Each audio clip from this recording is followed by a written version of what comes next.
Hello, hello, hello. This is Mark Adams at MCA Certified Tax Preparers, and I am here today with Caity See.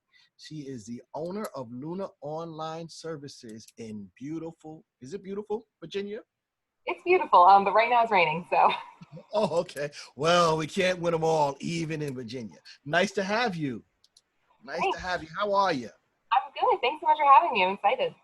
Oh man, I'm excited to have you. I mean, every time I start talking to business owners, I get a little bit geeked because I always end up learning something for myself. I try to teach others, that's what I do, but I always learn. But I guess that's part of it, right? We never Yeah. stop learning. So cool. Tell us a little bit about yourself. If you don't mind, I'll start there. Tell us a little bit about your business, who you are with it, what you do with it.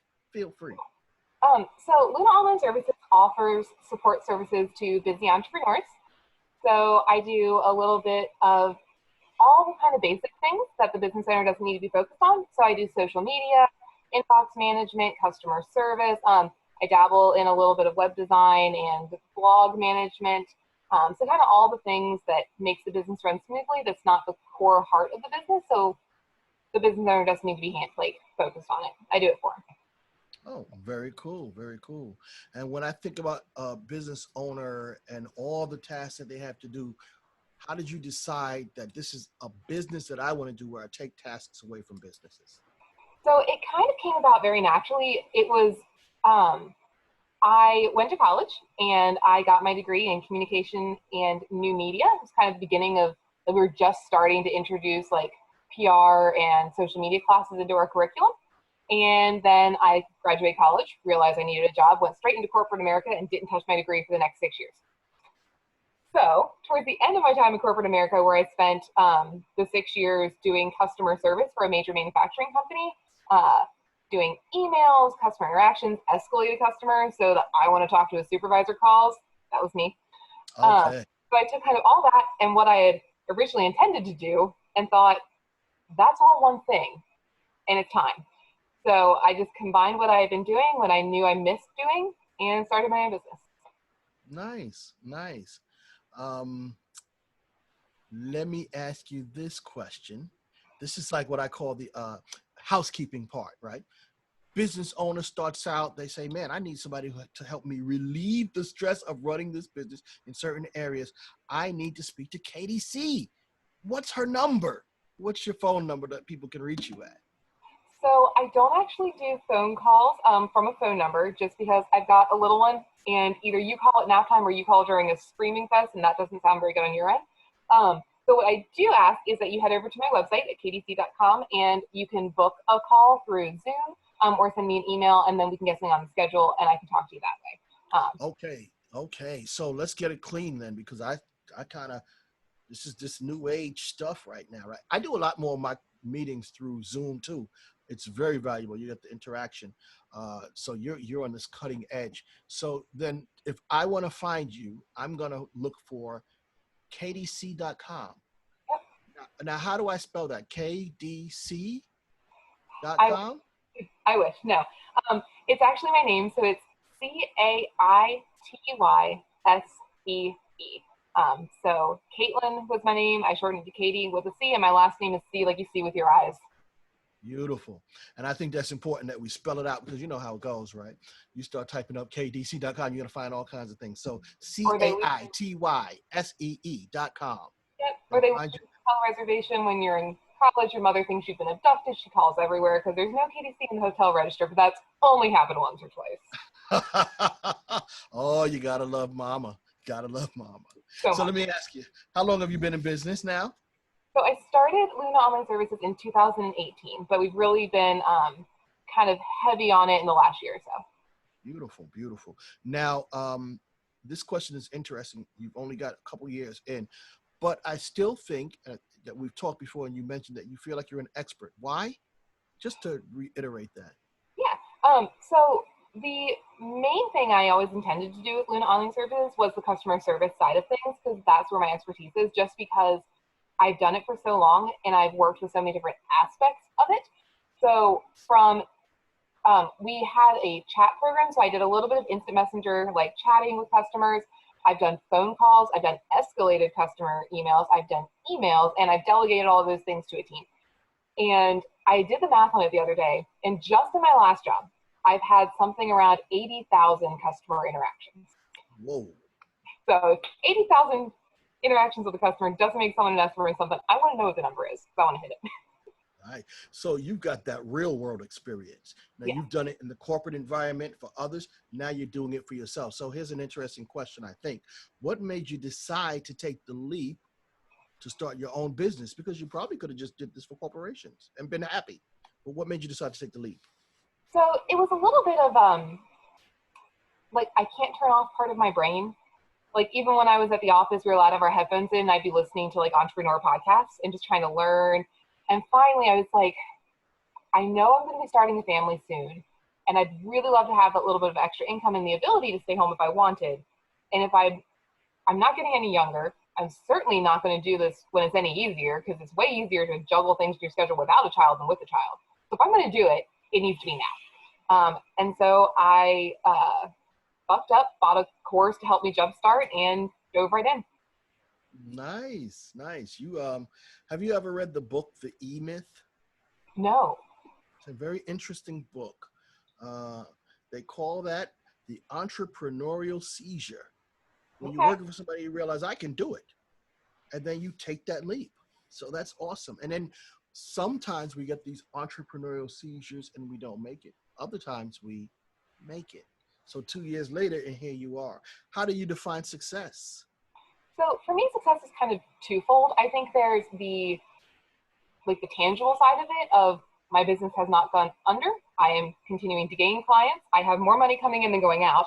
But then there's also the feeling of success, which for me is very important. Like I love to feel accomplished. I love to feel like what I'm doing matters. I've got clients telling me, oh my gosh, I'm so happy with what you did. I know I've made their life better. So those are the feelings of success for me. So kind of tangible and emotional. Beautiful. I've been doing a lot of podcasts now. I mean, these episodes, I've been doing a lot of interviewing. And the one thing that I find is common, and I'm going to attribute it to what it means to be a successful business owner. Success is not defined by the cash in the pocket for any owner that I've met with thus far. And I've interviewed owners who are, who are just on the lower end of six figures. And I've interviewed owners who are making millions. But not one of them said, oh, success is money in the pocket. And so you're following that trend. You found other reasons to be successful in your business. And I think that's beautiful because that's kind of what makes the journey enjoyable. What do you think? Do you agree with the old boy here? Absolutely. Because I don't think there's kind of like, especially in the entrepreneurial world, there is this kind of like anthem of how much everyone wants to leave their 9-to-5 corporate job and they want to work for themselves doing the thing they love. So no one leaves a steady, secure job with benefits to go do something they think they're going to hate. Like, so I think it's absolutely emotional. Absolutely. Absolutely. I agree with you. So you consider yourself successful, right? How have you made it possible? I like this question because when people are listening and they're thinking, okay, I'm going to start my business or I'm running my business, and not everybody feels successful, but for those of us that do, how have you made it that you found success? How have you made it possible? So for me, it's kind of, I feel like maybe a different answer than what you've gotten in the past, but for me, a lot of it's challenging myself to do emotional and mindset work. It's a lot of self-reflection and like self-learning and challenging limiting beliefs and just working through anything that told me not to. It's scary. You have a baby on the way. You need to have insurance. Like, what are you doing with your life? And going, no, I can do this. And we're just going to teach my mind to say we can do this. And we're going to do it. So a lot of personal development happening to make me successful.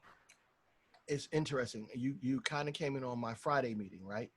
And one of the things that we had talked about, we vamped on, was just that the importance of an owner, if you're going to be successful, in training yourself, right?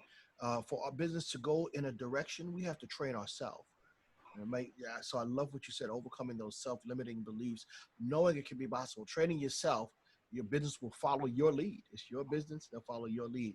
And that does help persons become successful. So I guess if someone's listening, you're telling them, hey, make sure that you focus on yourself. Did I get that right? I don't want to put words in your mouth. Nope, that's it.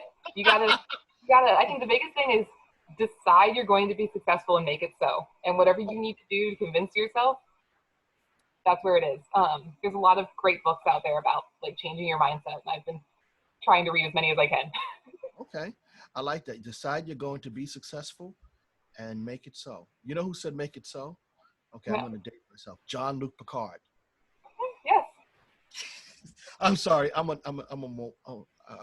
moron. You know, I have all these dumb jokes, but John, he used to say, make it so. So, but that's so true. And if you can have that mindset, it'll work out for you. Very cool. So does that mean you've never made a mistake in business? Oh, no, I definitely have. Oh, okay. Would you like to share one with us? Sure. Well, okay, I'm going to do this probably two. I'm so sorry. You're getting two answers from me on everything. I So love it.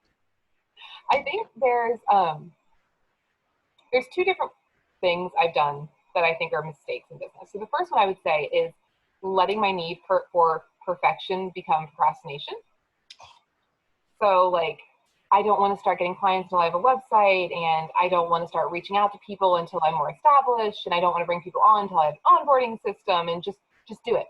Do it scared, do it imperfect, do it. I've had to kind of work past that myself. So now I'm kind of like, I'm launching a new program, and I'm largely done it, but I started like talking to people and getting hype around it before the program was fully complete, which is terrifying for me. So that's one thing. And then a mistake, I would say, it's clinging too tightly to the need for income at the beginning because you just want a client. You want any Okay. client. It doesn't matter if it's not a good client. And so really like sitting down and figuring out what works for you and what's going to be a good working relationship, and not just accepting income for income's sake. Kind of Beautiful. defining values. Beautiful. So now I'm going to, like I said, I told you I have like a list of questions, but when I hear something that I love, I like to dig a little bit deeper. Can we dig a little bit deeper? Absolutely. Uh, in my ebook that I wrote, you know, I talk about these 5 keys, and one of the keys is knowing your customer. And I say, when I started my business, you know, and somebody said, you know, do you know who your customer is? I say, anybody who gave me money, I'll take. And I was chasing money, right? Because obviously I don't have a paycheck coming in, but very early on, you said that you realized that that is a mistake and you stopped doing that. So why did you not take any client that came? I think it's important for people to understand that. What did it stop you, or how did it slow your business from being successful? So it does two things. It slows you down from making instant income, but it puts you in better alignment with clients who are going to respect your business and your values. So for me, I really kind of enjoy working with spiritual entrepreneurs. So, and if you're not like a full-on like woo-woo spiritual entrepreneur, I need to know you are fully heart-centered in your business. You love what you do. It's your passion. Like, and that can be anything from like, I have a caterer who's wonderful and she loves her business. She loves to cook. She loves the story food brings to her people, and the experience of that. And for me, that's enough. That means you're passionate. It's bringing you joy. You're putting something beautiful into the world, and you're touching your clients. Whatever that looks like, I can get behind that business. So I know I can connect with you and I can support you well. And that means we're going to have a better working relationship. And then she's recommending me to her, her friends who are in the same kind of world, the same type of feelings and passion. And I'm growing the right client base. But for a while there, it was I don't believe I'm turning down this money because you don't really care about how this works. You just want me to give you these 10 things to make you move forward. And I'm just back in corporate being a computer and inputting things in for you. And that doesn't work for me. Lovely, lovely. So by growing the right client base, the right type of client base, how does that give you a better business? So you're constantly meeting with the right people. You're already in alignment with them. It's not a hard sell. I'm not having to convince you that all of a sudden, like I've got my daughter and my clients know my daughter's probably going to hop on a call at some point in time. And they know that I'm going to not just do strict task entry. So if I'm doing your customer service, I can sit in your inbox and I can just answer your emails and I can never tell you anything. Or I can go, hey, I noticed you've got these 7 things coming in routinely. What if we did this in your business to make those 7 things go to 1? Like you're automatically getting kind of brainstorming sessions with me. I can't turn that part of my brain off. And if you and I have a good relationship and you know that I want to help you succeed, it's going to grow and it's going to be wonderful. It's going to be beautiful. And you're going to take that to your clients and it's a warm sell. I don't have to do as much work. You and I are both happier, and the whole thing works better. Okay, good. For both. So then they get the best of Caity when we're aligned. Yeah. Did I get it right? Yes. And it makes sense, right? And so if I'm able to give you my best, it's because I'm happy too. So it's that cyclical benefit. Yeah. It's important for business owners to know, right? I mean, I remember when I started out and I'm taking everybody, I'd be like, oh, they, the client calls again. I'm like, oh, no, oh, oh, I wish he didn't call. But when you get to the point in your mind where you say, I'm not going to take every client. I want the one who's aligned with me.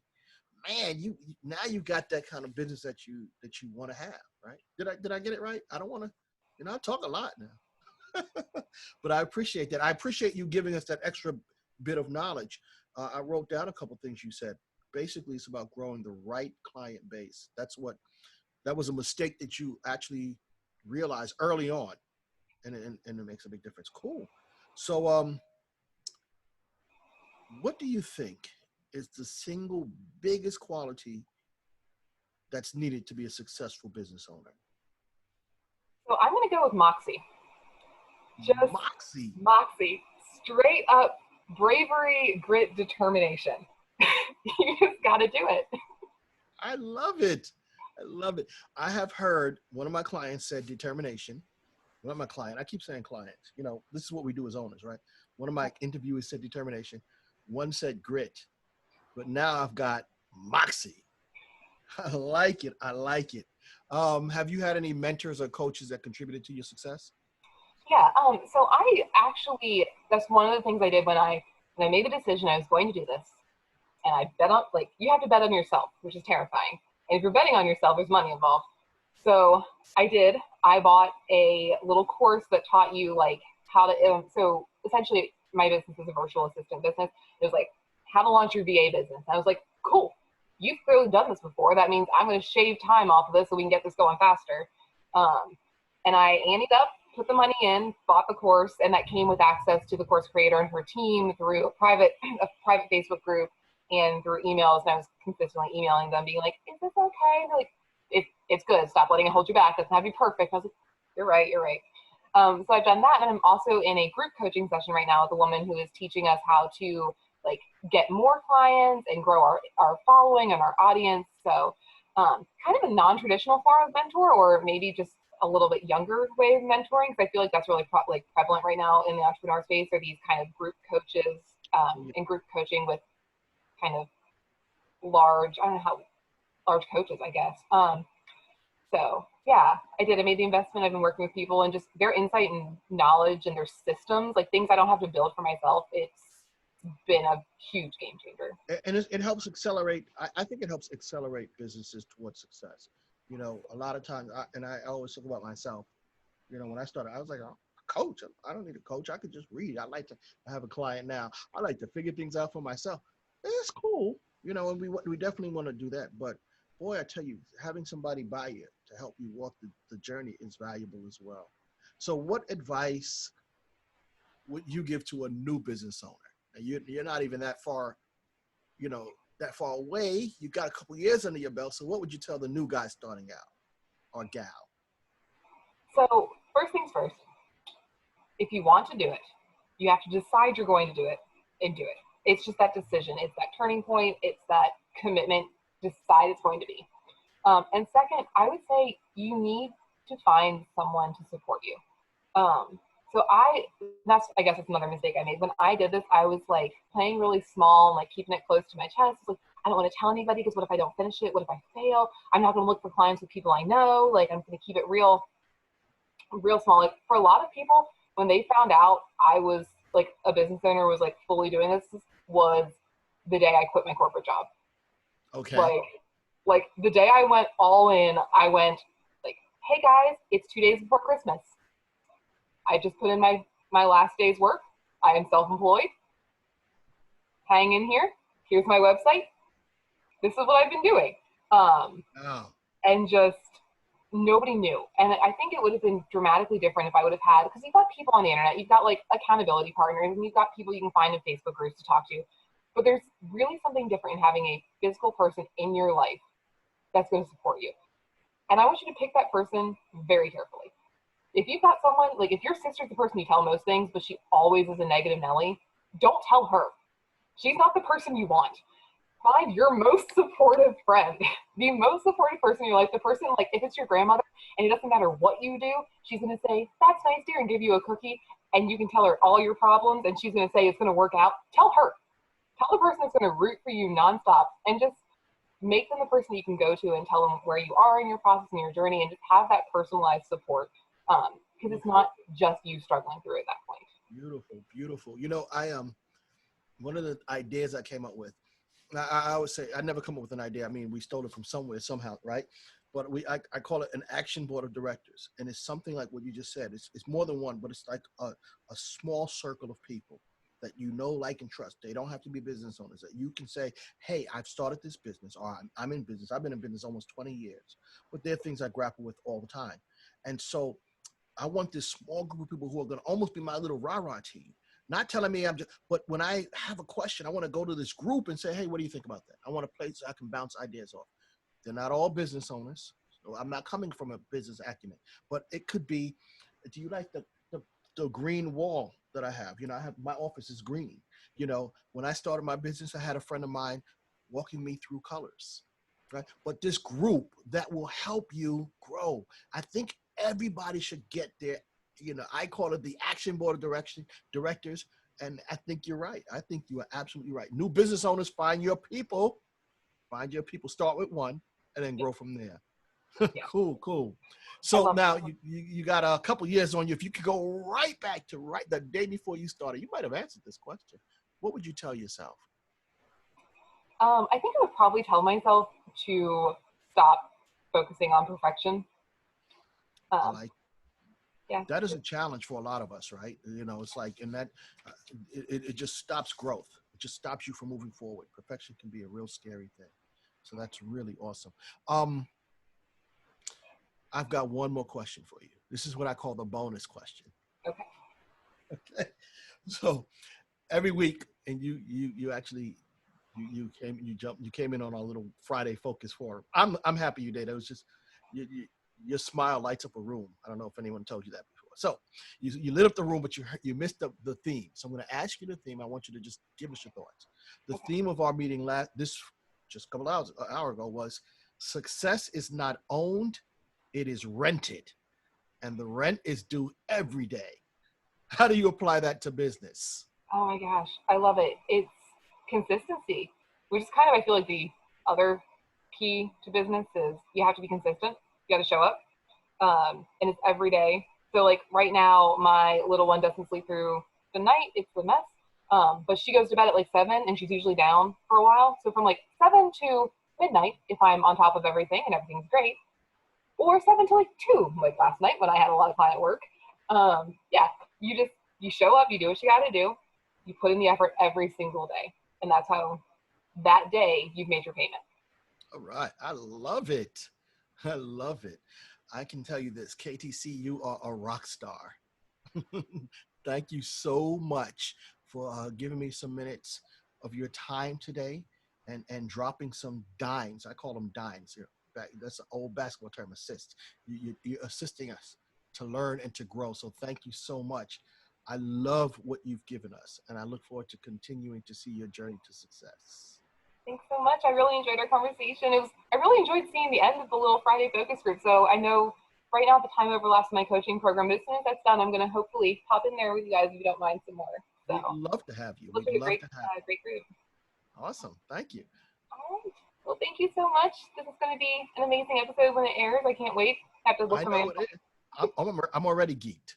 Thank you so much.